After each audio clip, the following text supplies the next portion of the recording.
Yes, sir. Are dislike buttons up now? No. No. So they're test marketing these right now, but these will come in play in 2016. There's no doubt about it. Will they apply both to posts and to pages? Just to posts. Just to posts. Because you can always dislike a page, right? And you can opt not to see the posts individually and still like the page. This has to do with interaction on the post. And real quick to make the point, is, again, is if somebody dislikes the post, you have an opportunity to react, which will help you in the long run with Facebook. Okay? If you just let it roll, you're going to have some problems with Facebook. Yes, sir? Yes, you said 2016, kind of a mid-2016 beginning, or what's your sense? Well, who knows with Facebook? We just know it's coming. We know it's been test marketed everywhere. Canada's done some, UK's done some. Right now, it's really hitting hardcore in Australia and India. And United States is the largest amount of users of Facebook in the world. So before they bring it in our market, they definitely want to have it right, So I would assume that they're going to test. They're going to make the decision on what they feel is right for us, and then we better live with that because we don't get any choices. Because even with their new polling, they didn't poll us at all, did they? Right? Anybody get a poll? So marketers will be closely watching what Facebook comes up with. And currently, businesses have to dig to see negative feedback and posting activity. This is important because within the insights, the post level, how many people hide a post, hide all posts, report spam, or unlike a page because of the post is all we can look at. But if we could start to look at what people are disliking about our content, it could start telling us maybe we shouldn't be talking about that. Really love what Donald Trump say. Come to Rutgers. No, we try to keep politically straight, right? Sorry to call you out. I know you didn't do that. Oh. You'd only get one dislike and it's not even but that does show us some opportunity if we utilize it correctly, right? I mean, it's not just this totally bad thing. Everybody's been bad about dislike. It's not a dislike right now. It's just a frowny face, or it's a red face, right now. That's as far as we know. But I know that's what they're using in India right now is the emojis. So, what else is coming this year? Measurement of mobile. To reach 50 million people, it took radio and television 38 years on radio and 13 years on television. But within 7 years, mobile technology has reached 1.4 billion people. Technology is speeding up. Everything, especially in communication. 24% of all people in the US spend time consuming media on mobile, and it's a 60% portion of all ad budgets, and it's largely grown. Because it really hasn't been around. Advertising on mobile has been something that we were talking about 2 years when we went to responsive websites, right? Because that's where mobile really started to pick up. So in 2 years, that's a big number. 24% in the media landscape, it's crazy. 76% of Facebook ads revenue right now comes from mobile. That's hit or miss because what's happening is now you boost a post. You can say mobile and desktop, which is most of them, right? Is mobile and desktop. But you could just say or mobile, or you can say just desktop. But not many people do that. But this is how more people read it, especially when you talk about CPMs, cost per thousands, right? Also, the cookie measurement technology that we've been using for years on websites to do remarketing through Google, now the iPhone 6SI 472 or whatever it is right now, has ad blockers and cookie blockers. Automatically set up when you buy the phone. Eesh. That doesn't work out very good for some of us marketers. We have to find different ways around it. But even at that, cookies run about 65% accuracy, meaning that just because the ad's pulling up, you may have accidentally went to that website and then all of a sudden a cookie was dropped in your system. It still got a huge bounce rate.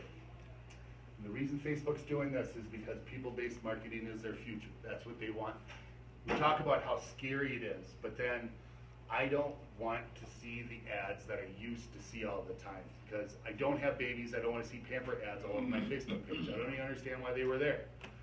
So now I'm getting stuff that I am looking for. They found out I went to an insurance website. I'm I'm on Facebook, guess what? I got an insurance ad. And it's all over, especially some of the bigger companies, your Marriotts, your Grand Hyatts, you'll see that. As soon as you get in there, it's on Facebook. The remarketing is strong, so strong. But that's all right, because I'm getting ads that I should be seeing, because that was an interest of mine. It's better than the other stuff that I don't want to see. So if you can learn so much about all of them with their likes, their online behaviors, and their actions, it opens up amazing opportunities. Yes, sir? Is there any statistics about if you visit a website, say you're looking for vacation, and then you stop looking and stop going to those things, is there a time period by those? Yes and no. ads? The smart marketer already set up a time period on the amount of times it can view. Most people don't know this if they set it up on themselves. So if you set up remarketing by yourself, you may have those ads clicking forever on somebody's site, even though it might be a targeted buy. Like say cars. A lot of times you look at cars when you're ready to buy a car. Usually happens with 1 month to 6 weeks. It's like, I've got the money, I need to get a new vehicle, my car's broken down. It becomes a reaction, actionary moment.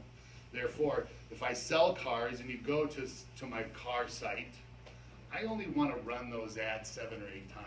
That's how many times I want to hit you. I might hit you 8 times on Facebook and 8 times on mobile and 8 times on the website, right? But after that, I've probably outdone my reach. Because if you already bought a car and I'd still send you ads, I just wasted money, right? So if I can target you at the point of sale, that's really powerful. And I'll spend less money and it'll be a lot more progressive, right?